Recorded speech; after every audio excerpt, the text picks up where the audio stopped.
Hi, everybody. Grandma Bev here with Life with Grandma Bev. And I tell you, we have been going through one of those life situations that I hate. Where to start? You know,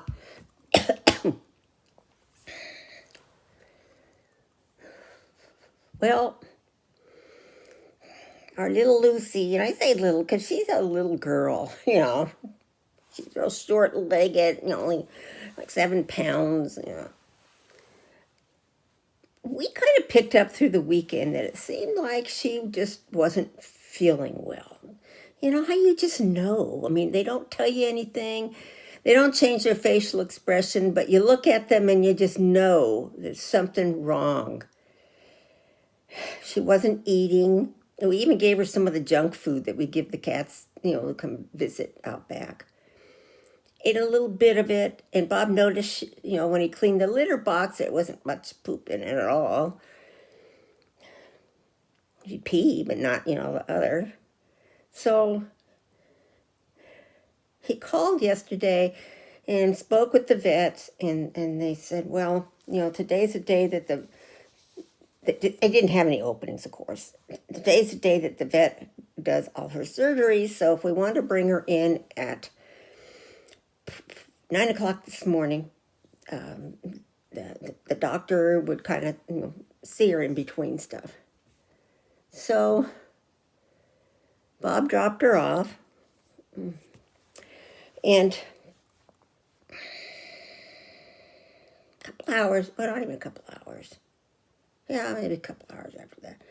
He gets the phone call that she's not doing well. We were right. She was sick. She's acting very lethargic. I could tell looking at her face. The girl's only 9 years old. And we knew she had kidney problems because last October, when we took her for her checkup, get her teeth cleaned and all that good stuff before we headed to Yuma. And then, of course, that's when we found out she had high blood pressure. Her what do you call it, creatinine or whatever it is, the kidney functions, it's supposed to be like 1.7 or under. Hers was at 3. So we already knew she had kidney issues, and we had her on the prescription food for kidneys for cats ever since. We just bend over backwards taking care of our babies, as you all know. You all do the same thing. So anyway, when they checked her, she's dehydrated. Her testing for her kidneys is at now remember I said it needed to be 1.7 or under? It's at 12. Kidneys are breaking down, dehydrated.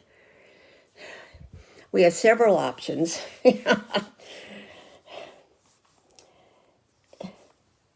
It may be an infection, UTI. I guess females get UTIs often, and of course, because as well as the human ones, our butts are close to our little areas, and she has a lot of hair, so close to the ground, a lot of hair. The odds are she could get it might be an infection.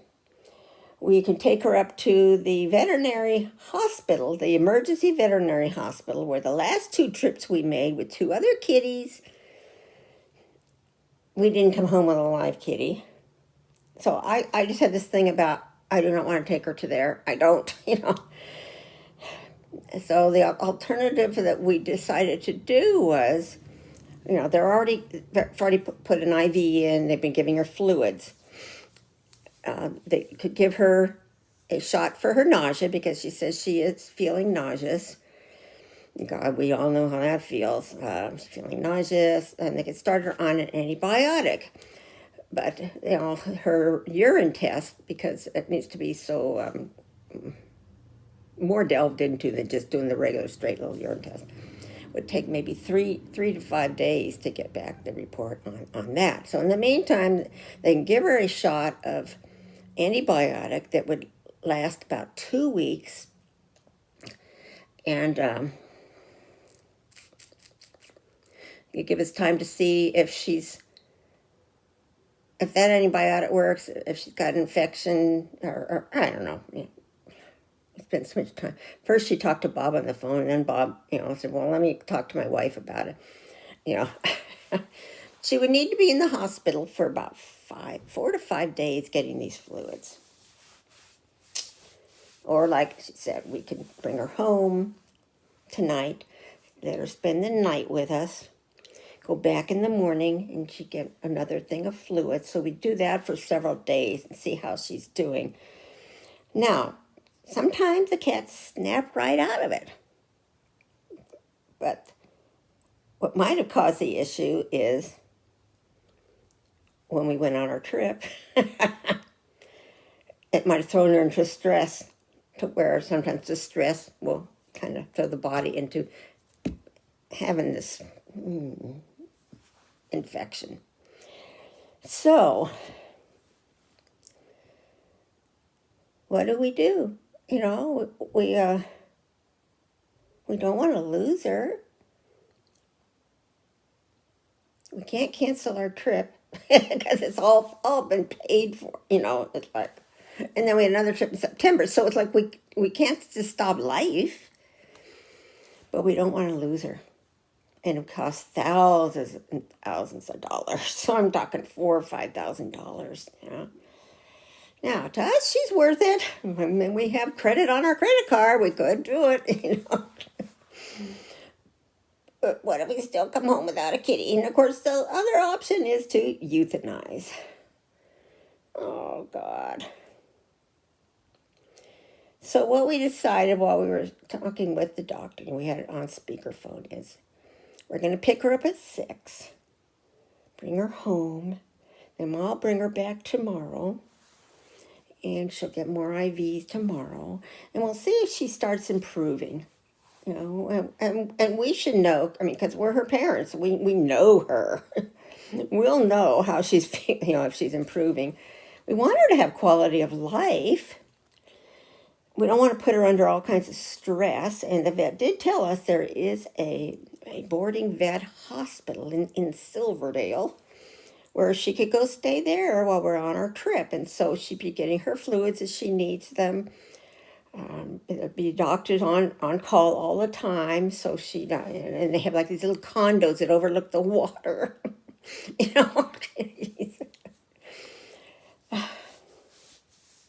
So she'd be under care the entire time, because I know our pet nanny would not want to deal with it, with giving her shots under her skin of fluid. There's no way. She was uncomfortable trying, when we had to go on a trip when we had Bailey, who came down with diabetes, and he needed to get the shots. She wouldn't do it, And you can't blame her. She doesn't want to feel responsible if the animal were to leave us while she's taking care of it. So that's what we're going to do. We're going to bring her home tonight, bring her back tomorrow, really watch her through the weekend, see how she's doing, and then make decisions. But, oh, God, it's like, please, God, help her. I don't want to lose another kitty. We just lost Bailey 1.5 years ago.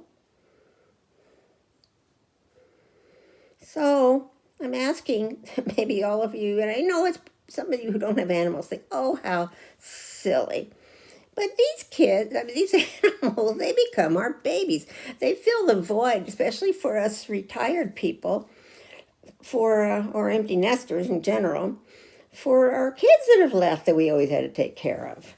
So, of course, as I look around here, I see all her stuff. She's got all her toys. She's my admin assistant for my videos. Yeah. So, please get a prayer chain going for this little girl.